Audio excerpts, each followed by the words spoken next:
20 years ago, in 2005, my wife, my family, and I began our journey here at Unity, at least this particular journey. And Tiffany and I were here in the sanctuary. We sat way in the back, because that's where new people sit. It's safe. We can bolt out without talking to anybody, because, I'm shy. It's a true story. And at the end of the service, we loved the talk. We loved the minister. We loved the music. And it just felt good. And then at the very end of the service, we all said the prayer for protection. And it's at that moment that I knew I was home. I grew up in Unity. Now, I say my career in Unity started when I was 14. That's when I decided I needed to figure out what I believed in life. I began a journey of looking for a center, and Unity was it. And I was in the youth of Unity for many years as a teenager. But I really grew up Unity.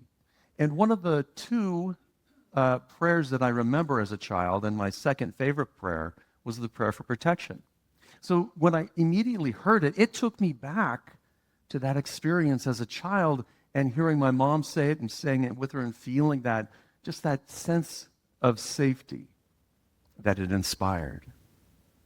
And so it brought me back to that visceral feeling of, I am home. In 1940, the author, James Dillet Freeman, who was Unity's poet laureate for many years, and he worked in Silent Unity, Unity's prayer ministry that has been around since 1890. And he was asked by Silent Unity to come up with a poem for the Christmas service. And he said, we've never had it, and the request was to come up with a prayer around and a poem around protection. And he said, we never had a need for a prayer of protection until the 40s, until 1940. It was in the middle of the war. We hadn't joined it yet, but the war was raging across the world.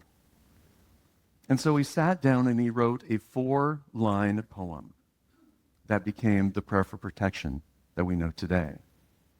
And what he talked about was how it was an ongoing iterative process. He'd wake up and have a new idea and a new concept. He changed the original words because he wanted to make it more accessible to the world, not to people who studied, just to people who studied Unity, because he knew that Unity's teachings are fundamentally the same teachings that everyone else teaches at some level, maybe just different languaging.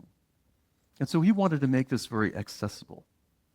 When 1944 rolled around, they wanted him to write a poem for the back of a book, Silent Unity. And of course, he decided to choose from Psalm 23. Yea, though I walk through the valley of the shadow of death. The end of that story is don't make camp. Right? That's the metaphysical story. There was a young woman in the editorial department who came to him and said, Mr. Freeman, if I'm a mother in England being bombed, if I'm a soldier on the field, the last thing I want to hear is, yea, though I walk through the valley of the shadow of death. Can't you do something better? And he's thinking to himself, better than the 23rd Psalm? Are you kidding? And then, again, he came back to that poem, and the poem reemerged within him. And at that time, he discovered he added the very last line. Now, if you don't know the poem, it goes, the light of God surrounds me, the love of God enfolds me, the power of God protects me, the presence of God watches over me, and wherever I am, God is. And all is well. We'll get to that part a little bit later. Now, as a teenager in YOU, actually, I was at an international conference at Unity Village. This was sometime mid-'80s. And James Dillet Freeman was one of the keynote speakers. And he was talking about the prayer for protection. He was talking about how it evolved. And he came to that end, that last line, wherever you are, God is. And he said, if you really understand that idea, that's all you need to know. Wherever you are, God is. Whatever experience you're having, God is. That energy, that life, that love, that creativity is flowing through you. That is it. And it is always present and always available. And then he went on to talk about how all of y'all adding an all is well or this and that, you don't need it. He was very adamant about that. And here we are today, and we add the last line, which is, and all is well. And that's what we choose to do. And I don't know whether it's because we've been doing it for so long, or all Unity churches do it, or many do it. But when you think about that line too, it's also true, because wherever God is, all is well. When we have that consciousness that God is, then all is well within us, regardless of what's happening outside of us, regardless of the challenges that we're facing, regardless of the stresses that we're having, or the latest tweet, or the latest social post, or the latest DM. We're always in the flow of spirit when we choose to align with it within our own consciousness. So that beautiful poem, even though it sounds like a God out there, James Dillet Freeman knew it as the God of our being, the essence of our life, that which flows in, through, and as us. And if you want a deeper spiritual meaning, here you go. You ready? The light of God surrounds me. These are from Charles Fillmore on the Revealing Word. Charles Fillmore was the co-founder of the Unity movement, and he created a metaphysical interpretation of the Bible and created a metaphysical interpretation of all of these words. Love refers to the illumination of spirit resident at the central of every person's being. You have that spark within you. That love is always present. The understanding principle in mind, in divine order, it always comes first in consciousness and then in expression. Life is a symbol of wisdom. And when Jesus said, "I am the light of the world," he meant that he was the expresser of truth in all of its aspects. And when the master teacher said, "You are the light of the world," take a nice deep breath. What does that mean? You are the light of that love, that wisdom in expression in your life. Love. That's light, love, the harmonizing energy, the harmonizing healing energy of spirit, the inner quality that sees only good, and as it sees that only good, it creates that quality to appear in our life. It's the manifesting power in our life, love. Power, the innate dominion over our thoughts and feelings, our ability to transform energy from one plane of consciousness to another. Spiritual power is omnipotence, and this energy surges through us as we erase negative thoughts from consciousness, and we become one with the one. Presence. That presence surges through us as we erase negative thoughts from consciousness and become one with God. He said, this prayer is the product of much thought and concentration, of a mind that was willing to stay open and receptive to divine inspiration. Wherever I am, God is. So however you see it, for me, this has been always my prayer for protection. Since I was a little kid, this is what anchors me in those experiences, that feeling of light and love and wisdom and power and presence.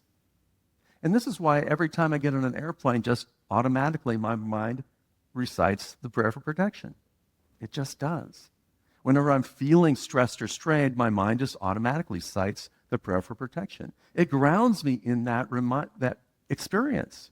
It centers me in that wisdom, in that power, in that energy, and it allows that energy of spirit to flow through me. Now, you may have your own prayer. You may have your own saying, whatever it is that gets you into that experience of oneness, that tunes you into that frequency of love and kindness and compassion and being that light. Whatever that is for you, that is your safe haven, and bring that with you. And if you don't have one, try the prayer for protection. We say it at the end of every service still. And at the end of every service, it anchors me in that experience. Now, the prayer for protection, you may not know this, but it is one of two of Freeman's poems that was carried to the moon. Did you know that? In 1969, Buzz Aldrin carried a copy of the prayer for protection with him on his first manned moon landing. In 1971, a microfilm of Freeman's poem, I Am There, was left on the moon by Apollo 15 astronaut James B. Irwin. So Unity's poet laureate is now our solar system's poet laureate. When you make it to the moon, go dig up that microfiche and you'll find it there. This poem has been around the world in so many different ways. It's been in so many publications. It's a part of so many people's lives who have nothing to do with unity, who don't even know what unity is. And the reason that's important is because the fundamental principles of unity are universal. And what a gift that is to the world to have that prayer as something that they can hold on to, whatever it means to them. Freeman said, I think God has many ways of speaking to us, and not only in words that we hear with our ears. I think God speaks to our hearts and our minds, and sometimes God's message has nothing to do with words. God is love and intelligence and life. And more than anything we say God or even imagine God is the one universal presence and power and is seeking to express truth and beauty and good through all of us and for all of us. God is. Let's move to our affirmation. Oh, look, it's the prayer for protection. Who'd have thought? So as we sink into this, just allow these words to arrive. Let go of any meaning or thought that we might have about them, and just allow the energy to arrive, the energy of spirit, the energy of love, the energy of light as it flows through us. As we affirm this together, the light of God surrounds us, the love of God enfolds us, the power of God protects us, the presence of God watches over us. Wherever we are, God is, and all is well. And so it is. In Unity, we teach that there's only one presence and one power active in our lives and in all the universe, and that energy flows through us individually. We're an individual expression of it, and it flows through us as a community. We are that light. We are the light that this community can bring that light to the world to make a difference in the world. It's interesting because in the Bible, there's this word evil, or the devil, or Satan. Take a nice deep breath. This may be the next time you hear it, it will be in about a year from me. Metaphysically, all that means is that error thought. And together, our error thought, that collective consciousness, has that level of error thought within it. And so when we tune out of that and tune into that divine presence of spirit, tune into that divine intelligence, that divine wisdom, when we tune into that energy that is who we truly are, then we are uplifting the whole of the consciousness. Yes?